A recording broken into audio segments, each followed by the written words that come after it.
This event will showcase young achievers across Malaysia. We want to show the recognition of their efforts, showcase sometimes their talents, and that we want to support them and nurture their potential. Now I would like to invite Dato Paul Chan to talk about how you became an achiever yourself, or what do you think about young people should, how to achieve things in life. We congratulate Professor Andy Hickson, the Dean of the Faculty of Arts and Communication, for organizing this very meaningful event to recognize the personal development and growth of young Malaysians. We are called the University of Achievers, and by that we don't mean academic achievements per se. That is to say, there are many young students who may score 10 distinctions, 12 distinctions, or 4 A's or first class honors in the A levels or degrees respectively. That is one type of academic achievement. But my own limited view is very simple. Every of us is unique. And when we know how to understand ourselves and make full use of our own potential, there is much that we can do, not just for ourselves, but for society at large, for mankind. So to me, an achiever is somebody who has the willingness and the willpower to improve mankind in general in some ways. So an achiever can be just a great mother like Puranee, or who loves animals, look after them, or do social work, looking after the old people, and so on.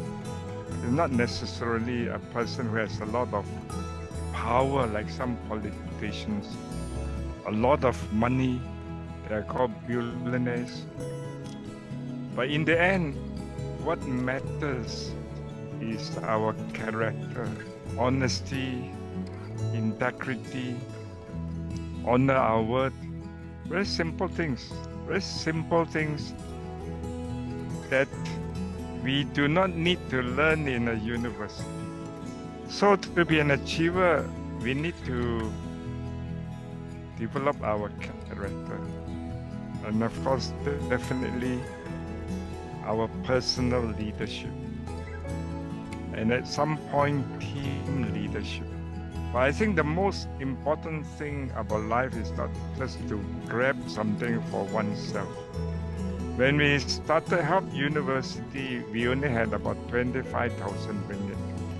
We didn't know how to do anything. And we had to learn the hard way. We cleaned the toilets, we had no salaries, nothing. I left the university to study because of one conviction.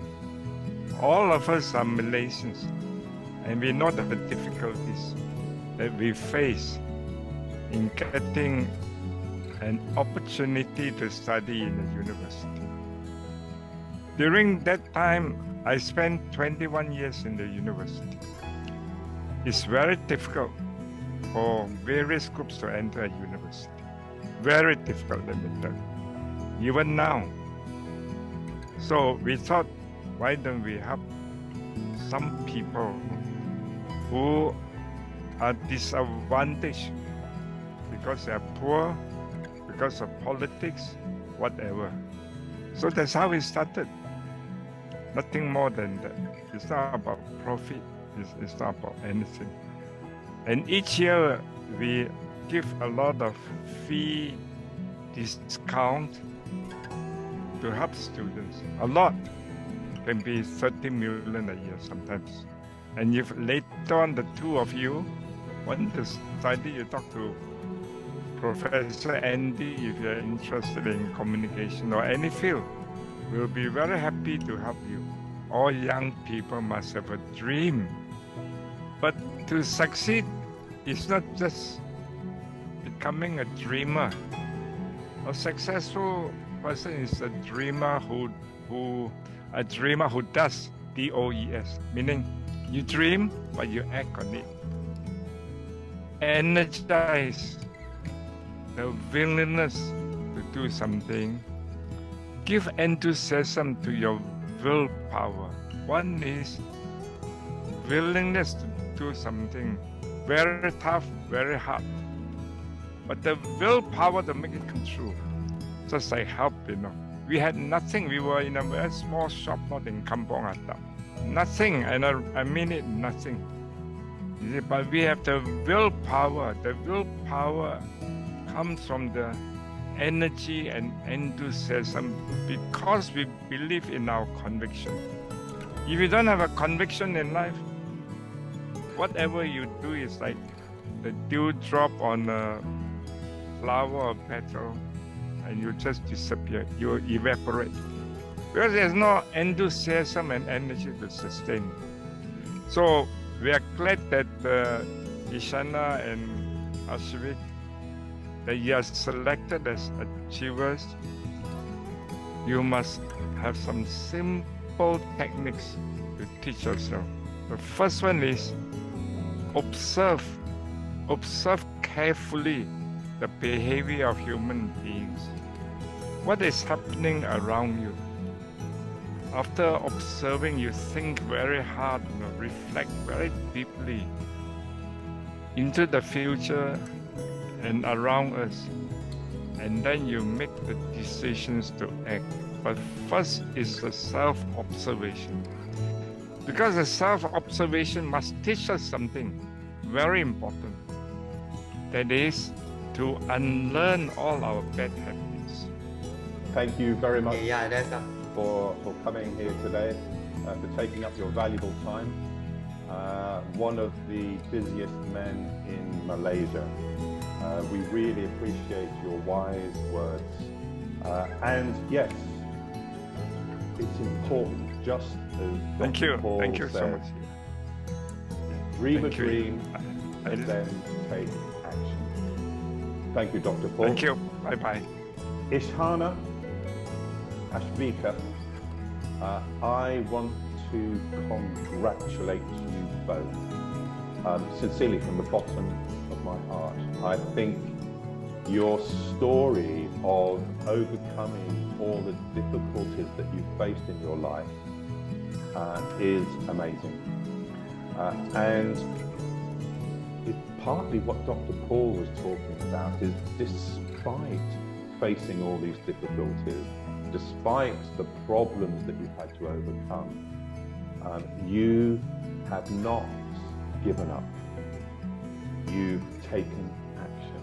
You are not only achievers, but you are life's survivors. And I think that is a really important attribute to success. Just as Dr. Paul said, I truly believe you, both of you, certainly with the help of your valuable mother, will go on to succeed many things in your lives. We would like to hear a little bit of your story, so I'm now going to pass the mic over to the two of you just to share whatever you want with us today. Thank you. Of course, it's a very hard thing, like to lose a parent at a young age. And I bet that I'm not the only one who have been through in this. There's many, even more other people who also have been through the same thing as me. And I would say it's really not an easy journey to where I am today, to become who I am today. It took really a lot of time and to actually be here today. Like I said, was after my dad passed away, it was I thought that everyone could understand me when I went back to school. But apparently no. Like some of my classmates bullied me because they said I was using my dad's death as a reason to stop doing many things. But actually, no, it was actually I was in a lot of pain and anxiety during that time, during that 3 months period. And it was not easy when they said such things like, oh, you are just acting, and it's okay, it will take time, and many other kind of negative comments. So when I hear all that, I was like, why is people so cruel to me when I have been very good to them? So all I expected from my classmates was to be very nice to me, but no. So like back in December like that, I took a break from Instagram, like from my social media, and I went back. So I started posting like normal, like I said, I love to take pictures and edit them, like video and stuff. So I just posted this one video, and it's just like a normal editing video. So and I posted that on my story. Few of my classmates saw, and they started trolling me in their own page, which was very rude, like how they wrote the opinion about it. Like one comment said that, during these hard times and you are posting videos enjoying about your life when your dad passed away and stuff like that. And I see that, my reaction was like, I was numb at that point, because that's not what my intention was about that video. I posted that because it's what I like. So they took it in a very wrong way. They started, bringing this issue to to different kind of people, like to my other classmates, to my entire school. So my school has few other campuses. So somehow this thing went to other campuses, where they started taking a wrong intention towards me, and yeah, it became even more worse. Like other campuses students, which I don't know, they know about my story, and they comment such things like it's very funny that like you are so happy without your dad, and you got so much money. From what I can say is, money doesn't define who you are. If you have all the money, but then end of the day, if you're not happy, then what's the point? That's the thing. So they started trolling me like very badly, so I couldn't take it. I went very harsh on myself, like, to a point where I wanted to just go close all my Instagram and my social medias to just focus on myself. So I actually did. It did take time, and also while going into that, while I was focusing on improving myself, I also have my IGCSE exams, which is my final year examination for high school. So that was also around the corner. So I had to even focus on that. So with my dad who passed away, with this kind of trolling things and anxiety, this kind of traumatic days, and I also had to sit for the exam, and it was so difficult. Like it literally took so much of time to actually become stable to do the exam. So while in the process of me recovering and doing the exam was very difficult. Like there's times where I just gave up. But then when I think about it, I have came this far to be who I am. I think I shouldn't give up. So I kept trying my best, doing my exams, and I started meditating and all, and things became better.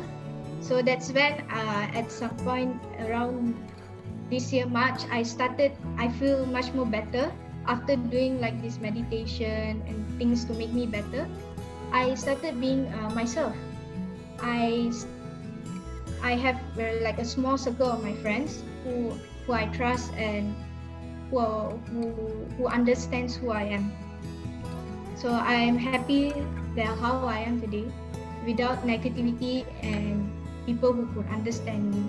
Ashveeka, did you face the same bullying also on your social media? Or, is this same level as Isshana? No, it was quite different from her. For me, it was just, I don't talk too much to people. Like my sister, she talks a lot to people, so she constantly has people around her, and some may misunderstand her, and that's very normal because people have their different opinions, and that's just human nature. But for me, I was scared of people's opinions, so I didn't express myself too much. So I always kept a distance from people. I always had a small circle of friends, but somehow I also felt very lonely. I didn't feel as good. Even when my father passed away, I didn't feel the best one. I was very numb. And yeah, I also got bullied when I was younger and also recently. But I think when I think about it, it's not always people bully me for who I am, but they're actually admiring something from me. They want it so bad, so they criticize me because they don't know what else to do, because they just can't stand seeing me. But then I also learned that social media is very fake, very, very fake, because everything may look so picture perfect, like so Instagrammable, and nothing ever seems so true because of hardships and all. Those who choose to share it will share it. They may have different intentions while sharing this story. It may be to inspire, or it may be for sympathy. That is depending on the person. And overall, I had a small circle of friends, so they quite understood where I was coming from. So they didn't really say much. So with my friends and the bullying, it was quite easygoing for me. And I was able to ignore them, and that wasn't quite an issue because I've always been quiet. And overall, people around me were so supportive, and I really thank them for that. But then after 3 months of my father's death, I suffered a lot from depression and anxiety. Till I had to go contact a therapist. But eventually, after those sessions, those guidance that my therapist gave, I was able to get back on track. And I was able to focus on myself, basically. And I've understood a lot of things, that nothing is ever perfect. But then there's always a light in the dark tunnel. So you always have to look forward for it. You have to keep looking, no matter how hard it is. Thank you to the organizers for organizing this. Yeah, coming to what my daughters were sharing about their story. Yes, we did come through a very hard time. We came to a very hard time. That this thing has been going on for a long time. In fact, the father was ill for a very long time. So things were not very easy for me because I have to juggle with my husband and my kids. Likewise, mentioned earlier, there are times that I don't get to spend time with them.